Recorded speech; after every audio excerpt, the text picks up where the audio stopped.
રાજ્યમાં વરસાદ તો વરસ્યો પણ વરસાદી તારાજી બાદ મોતનો આંકડો પણ સામે આવ્યો છે। ભારે વરસાદ અને પૂરની સ્થિતિમાં 31 લોકોના મોતની વિગતો સામે આવી છે। નવસારી, વલસાડ સહિત અનેક વિસ્તારમાંથી મૃતદેહ પણ મળી આવ્યા છે। સ્ટેટ ઇમરજન્સી ઓપરેશન સેન્ટર દ્વારા આંકડા જાહેર કરવામાં આવ્યા છે। તો રાજ્યમાં વરસાદની સ્થિતિ જે રીતે સામે આવી હતી, ગાંધીનગરમાં પણ એ જ પ્રકારે વરસાદ વરસ્યો। વરસાદી તારાજી બાદ મોતનો આંકડો સામે આવ્યો છે। ભારે વરસાદ અને આ પૂરની સ્થિતિમાં 31 લોકોના મોત નિપજ્યા છે। સંવાદદાતા હિતલ પારેખ ફોન લાઈન પર જોડાયેલા છે। હિતલ, જે રીતે રાજ્યમાં વરસાદની સ્થિતિ, રેડ એલર્ટની સ્થિતિ બાદ મોતના આંકડાઓ પણ એવા જ સામે આવ્યા છે, શું જાણકારી?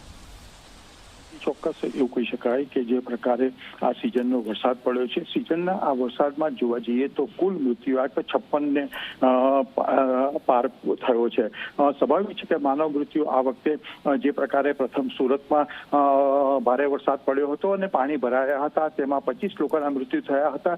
ત્યારબાદ અત્યારે છેલ્લે 22 થી 25 તારીખ દરમિયાન રાજ્યમાં જે વરસાદ પડ્યો છે, ખાસ કરીને દક્ષિણ ગુજરાતમાં, એમાં મૃત્યુઆંક 31 પર પહોંચ્યો છે। એટલે કે ક્યાંક જોવા જઈએ તો આ વખતેનો વરસાદ છે એના કારણે માનવ મૃત્યુની સંખ્યામાં પણ સતત વધારો થઈ રહ્યો છે।